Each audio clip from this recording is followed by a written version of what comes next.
Gros choc de voir le Premier ministre habillé en journaliste, mais gotta do it.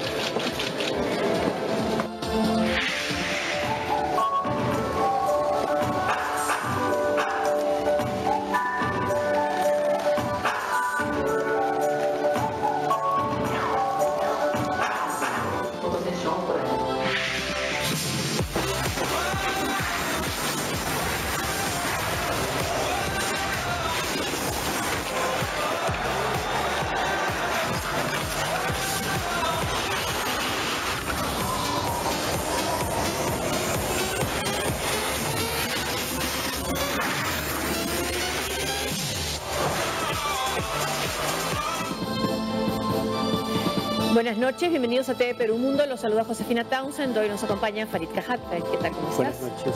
Comenzamos en Estados Unidos. La Fiscalía de Nueva York acusó a Saifullah Saipov por los cargos de terrorismo y destrucción de un vehículo que resultó en 8 personas muertas. El terrorista uzbeco, que actuó en nombre del ISIS, residía de forma legal en los Estados Unidos desde 2010. Por ello, el presidente Donald Trump anunció hoy que pedirá al Congreso eliminar la lotería de visas. La sombra del terrorismo atacó Manhattan. Este es el atentado más mortífero en Nueva York desde el 11 de septiembre de 2001 y la primera gran prueba para la administración de Donald Trump. El crimen fue cometido por este sujeto identificado como Saifullah Saipov, de 29 años. El terrorista huyó de su camioneta tras impactar contra un bus escolar, pero recibió un disparo de la policía y fue puesto bajo custodia.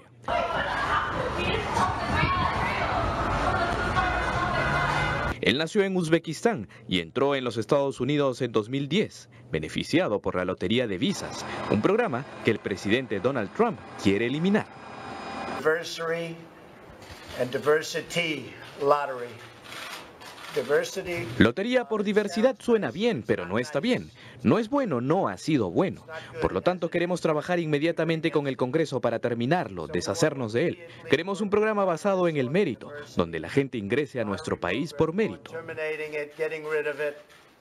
Trump también ha señalado que está evaluando el traslado de Saipov a la prisión de máxima seguridad ubicada en la bahía de Guantánamo. En la escena del crimen, la policía encontró notas escritas en árabe con la frase "El Estado Islámico durará para siempre". Basados en la investigación de esta madrugada, parece que el señor Saipov estuvo planeando esto durante varias semanas. Lo hizo en nombre de ISIS y junto con los otros elementos recuperados en la escena, había notas que indican ello. A través de su cancillería, China ha condenado el ataque en la ciudad de Nueva York, mientras que el Papa Francisco rezó por las víctimas de Manhattan, Somalia y Afganistán. Rechazó además que los yihadistas utilicen el nombre de Dios para justificar su violencia. Pero la vida continúa en la ciudad que nunca duerme y los locales y turistas que pasean por Times Square señalan que se sienten seguros, a pesar de que el terror asomó nuevamente por Manhattan. Bueno, según las autoridades, ha seguido al pie de la letra las instrucciones de ISIS para cometer un atentado y el FBI estuvo buscando un segundo sospechoso, ya lo encontró, pero siguen pidiendo información sobre esa persona que es otro ciudadano uzbeco. Esto de seguir las instrucciones, aquí está, ¿no? Mukhmadosir Kadyrov, ya lo encontraron, pero siguen pidiendo información. Aquí está, poniéndolo al día, que ha sido encontrado, pero estamos buscando por cualquier información y llamen a un número 1-800. Ahora, esta idea que haya seguido al pie de la letra las instrucciones del ISIS no significa que no siga siendo considerado este término que algunos cuestionan de lobo solitario. No necesariamente, porque las instrucciones están en internet para quien quiera verlas. O sea, cualquiera puede acceder a ellas, no tienes que tener una membresía en una organización particular para eso. Ahora, el tema es que ahora sí parece que hay participación de terceros. Incluso dicen que estuvo buscado y que coincidió con otra investigación su nombre. Sí. Y bueno, incluso el hecho de que la proclama estuviera escrita en árabe, idioma que al parecer él no habla, no es su idioma materno. Y claro, uno podría decir el Corán está escrito en árabe, luego entonces todo musulmán devoto conoce algo de árabe, pero no para escribir una proclama en ese idioma. Entonces, si no la escribió él, ¿de dónde la tomó o quién la redactó? Ahora, el apellido, el segundo, Kadyrov, habría que recordarse el nombre también el apellido, claro, es una mera coincidencia, del jefe de gobierno de Chechenia, pero lo menciono porque ya hay un patrón de la revista Foreign Policy, lo hace notar hoy, de atacantes que provienen de las exrepúblicas soviéticas de mayoría musulmana, que en algunos casos pasaron por grupos terroristas en el Cáucaso del Norte, básicamente Chechenia, y de ahí habrían emigrado a Siria o Irak para participar de acciones del Estado Islámico, y que ahora han participado con este caso en atentados en varios países, tanto de Europa como en este caso Estados Unidos. Ahora, no queda claro si este individuo particular formaba parte de una red, hasta ahora no hay indicios de eso, pero en todo caso ya no está del todo claro que sea un lobo solitario.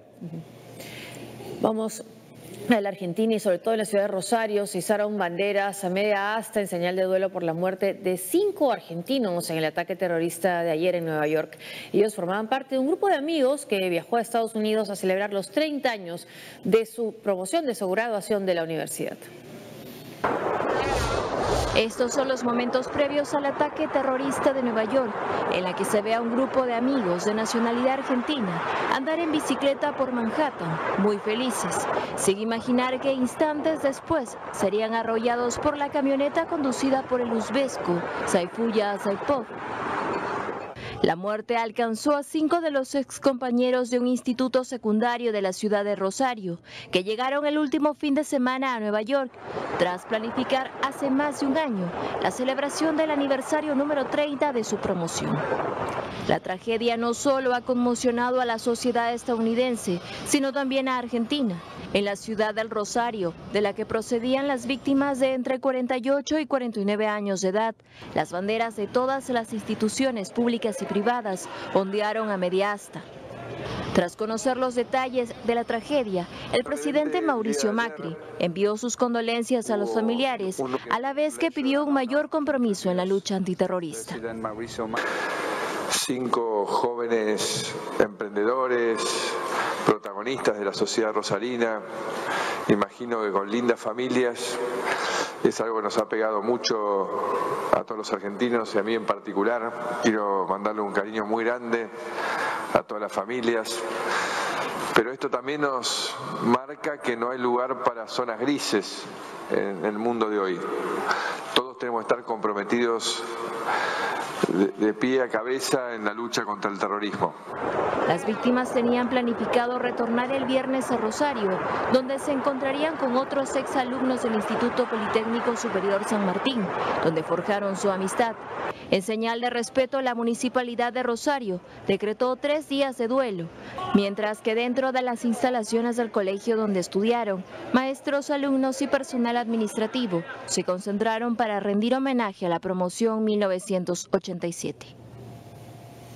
El presidente Pedro Pablo Kuczynski expresó sus condolencias al gobierno de la Argentina y a los familiares de las víctimas del ataque terrorista en Manhattan. En un mensaje a la nación, el mandatario confirmó también su participación en el Foro Iberoamérica en la ciudad de Buenos Aires. Mañana estaré en visita oficial a Buenos Aires, a la bella nación argentina que preside Mauricio Macri. Antes de llegar quiero enviarle las más sentidas condolencias al pueblo argentino, a los ciudadanos, por las 5 víctimas de la violencia que sufrieron ayer en Nueva York. Hubo 8 víctimas, 5 de ellos argentinos, turistas. Nosotros deploramos todo tipo de violencia, en cualquier circunstancia. El Perú es un país pacífico y queremos que el mundo sea pacífico.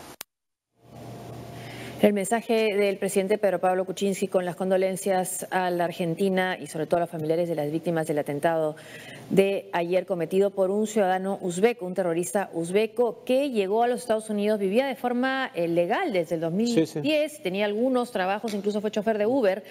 Ahora, el tema es, claro, Donald Trump ha dicho este sistema ya no puede seguir, que es el sistema de sorteo de visas, pero que te da una visa ya que se llama un green card, que te permite trabajar, no es una visa de turistas. No, te da residencia permanente. Bueno, habría que decir que es curioso, ¿no? Cuando ocurre la masacre de Las Vegas, Trump demora 3 días en pronunciarse y cuando le dicen si esto va a implicar un debate sobre el tema de la tenencia de las armas, dice no hay que politizar el tema, ahora hay que mostrar compasión por las víctimas. Pero cuando es un yihadista el autor, de inmediato tuitea, y no tuitea, digamos, compadeciéndose por las víctimas, tuitea para atacar al líder del Partido Demócrata en el Senado. O sea, hace exactamente aquello que dijo que no se debía hacer tras la masacre de Las Vegas. Su decreto migratorio cubre 8 países, ninguno de ellos es Uzbekistán. Su decreto no hubiera hecho ninguna diferencia en este caso particular. Que se sorteen visas no quiere decir que tengas inmediatamente derecho a adquirirla. Pasas por un proceso de investigación que puede tomar años y que fue el caso de esta persona. No es cierto que porque ganaste este sorteo tengas visa express o algo por el estilo. Y por último, el propio gobernador Cuomo de Nueva York dice que esta persona se habría radicalizado en Estados Unidos. Nada que hubieras investigado antes de ser cierta esa información hubiera revelado información incriminatoria. Entonces, no es solo que hace lo que dijo que no se debía hacer en los casos en donde es el Partido Republicano el que se pone a la defensiva porque no quiere más controles a la tenencia, a la adquisición y tenencia de armas, sino que además las cosas que está proponiendo no hay indicios claros de que vayan a hacer alguna diferencia para prevenir acciones como esta. Hay imágenes que están llegando en vivo de la vigilia que se está realizando en Rosario frente al colegio donde egresaron los 5 amigos que murieron ayer víctimas del atentado. Ahí está la escena de los amigos, los familiares que están participando en esta ceremonia de homenaje por la memoria de los 5 argentinos que han muerto víctimas del ataque terrorista de este ciudadano uzbeko que dijo hacerlo en nombre del ISIS. Lo que sí en todo caso tendrán que averiguar más, y lo tienen, está vivo el atacante, es este grupo que lo rodeaba, y parte de ese grupo sí fue investigado, que él no tenía antecedentes. Sí, ahora, el FBI está siendo muy cauto en el sentido de que piden información sobre Kadyrov porque al parecer todavía no saben bajo qué condición lo van a retener, si como testigo o como inculpado, todavía no se ha definido eso. Al otro uzbeko que está haciendo que ya lo ubicaron. El ataque de este martes no impidió que miles de neoyorquinos salieran a las calles para participar en el tradicional desfile de Halloween. La actividad no fue suspendida a pesar de que se realizó a pocas cuadras del atentado terrorista. El Departamento de la Policía de Nueva York reforzó la seguridad para que niños, jóvenes y adultos puedan recorrer sin problemas las calles de Manhattan en una noche de brujas que fue, por supuesto, particularmente triste para Estados Unidos. Además, se confirmó la realización de la tradicional maratón neoyorquina programada para el domingo.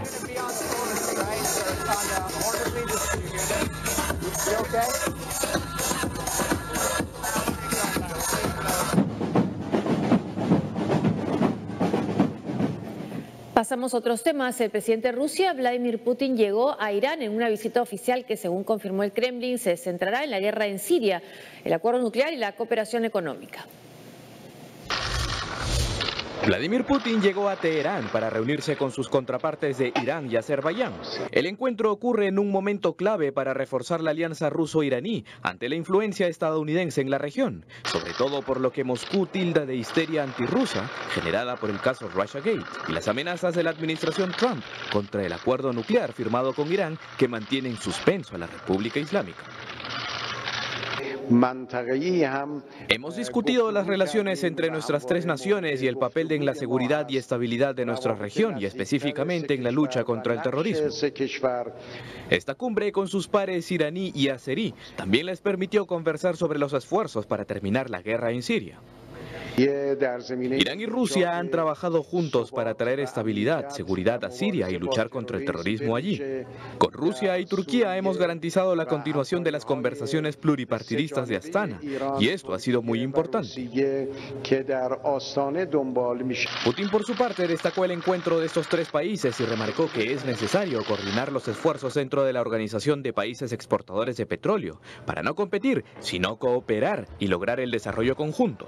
Asimismo, agradeció los aportes de Teherán en la guerra siria. Gracias a ello, la situación con respecto a la lucha contra el terrorismo en el terreno se está desarrollando de manera positiva, así como el proceso de negociación de Astana. El jefe del Kremlin dijo que la última ronda de conversaciones en Astana terminó de manera positiva, pero ha aclarado que ninguna de las partes en conflicto en Siria pueden resolver el problema por sí mismos.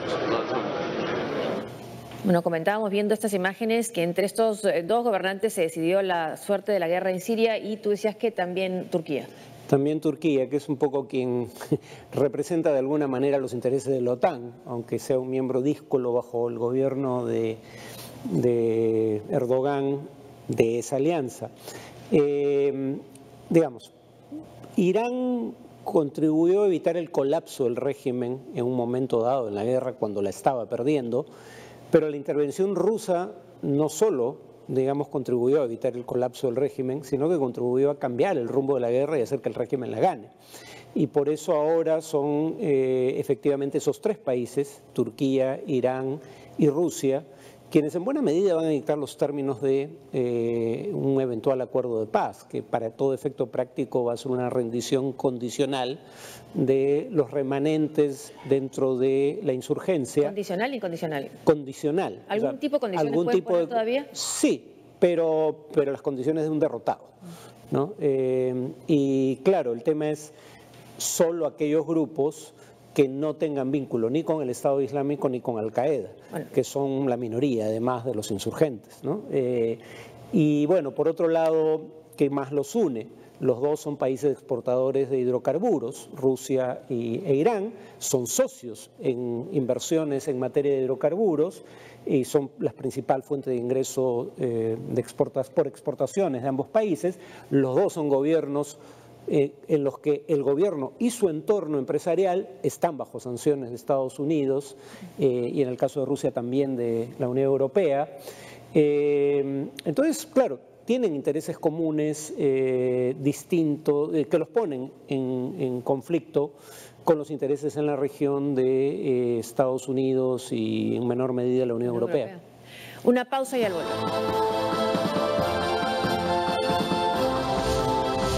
El partido formado por las FARC anunció la candidatura presidencial de su líder Rodrigo Londoño, alias Timochenko.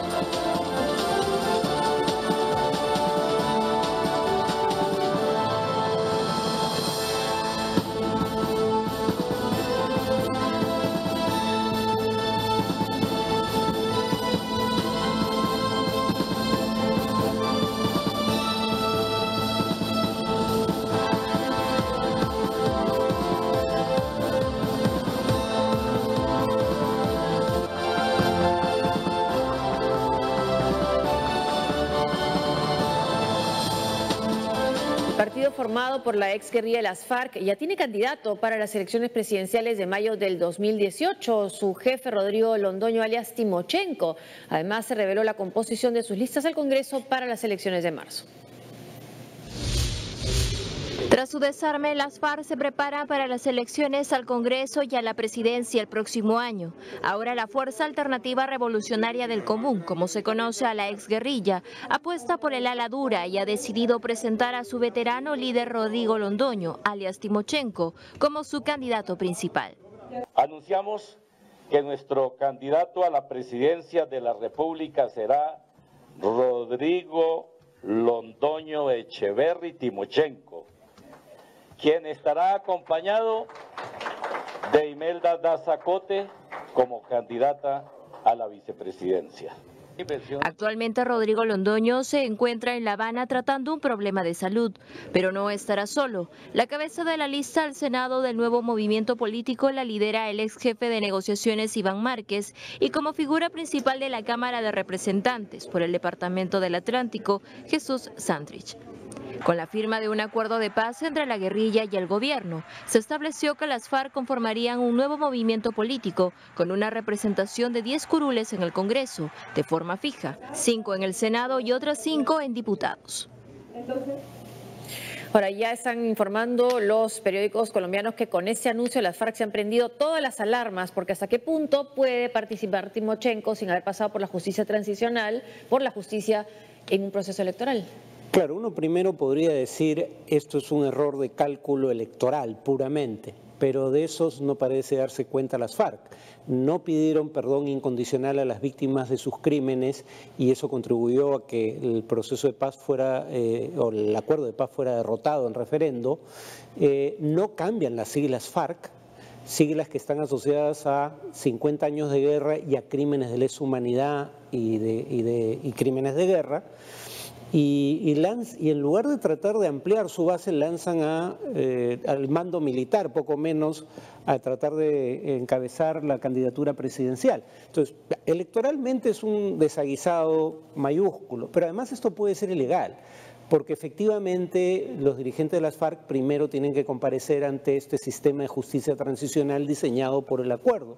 Y no veo forma de que Timochenko se libre de algún tipo de sentencia condenatoria, teniendo en cuenta que era el líder máximo político y militar de la organización. Cuando menos le cabe, digamos, responsabilidad por autoría intelectual. Entonces, presumo que no solo es un mal candidato, sino que presumo que ni siquiera va a poder ser legalmente candidato. En el Ecuador, la Dirección Nacional del Partido Oficialista Alianza País decidió retirar de sus funciones como presidente del movimiento al actual presidente, Lenín Moreno. Los dirigentes atribuyen a Moreno una serie de faltas, como beneficiar a personas o grupos opositores a la llamada Revolución Ciudadana, así como expresar públicamente criterios contrarios a los principios y decisiones del estatuto partidario. En el lugar de Moreno fue elegido el exministro de Relaciones Exteriores, Ricardo Patiño. Desde Twitter, el expresidente Rafael Correa celebró la decisión y destacó el fortalecimiento orgánico y la reestructuración del partido Alianza País.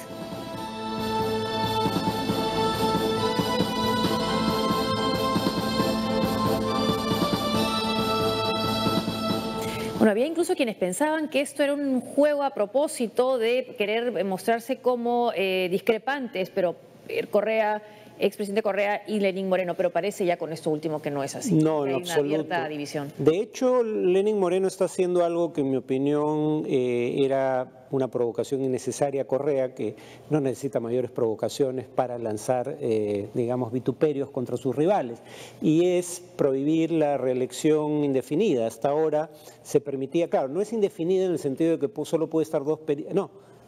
Creo que es indefinida, él decidió no candidatear, sí, pero puede volver a candidatear en la siguiente elección. El tema es que se eliminaría la reelección indefinida y con eso Correa ya no podría ser candidato. Y siendo el brazo derecho de Correa, el vicepresidente, el ex vicepresidente de Moreno, pero ahora presidiario, claro, entonces queda descabezada esa ala de la alianza, del movimiento Alianza País. La paradoja es que el ministro de Relaciones Exteriores, que es el mismo ministro de Relaciones Exteriores de Correa, Patiño, y que ahora encabeza el ala correísta de esa fuerza política, no renuncia, sin embargo, al Ministerio de Relaciones Exteriores, siendo el presidente Moreno. Moreno tiene control en lo esencial del gabinete, parece tener mayoría de congresistas también, pero la cosa no está tan clara en el partido. Ahora, la paradoja es que mientras más debilite esto a Moreno, más Moreno va a depender de esa alianza con la derecha de la que lo acusa Correa, porque no va a tener mayoría propia en el Congreso. Y lo último, el destituido presidente regional de Cataluña, Carles Puigdemont, reafirmó que no acudirá a declarar ante la Audiencia Nacional de España para responder por los cargos de rebelión y sedición en su contra. No va a Madrid, propuesto que lo interrogan aquí en Bélgica, indicó su abogado de origen belga, Paul Baquert, a la televisión catalana. En tanto, esta noche miembros de la mesa del Parlamento catalán disuelto llegaron a la estación de trenes de Madrid a fin de declarar ante el Tribunal Supremo el jueves. Su llegada no pasó desapercibida. Un grupo de personas que con banderas españolas lanzaron consignas en favor de la unidad española.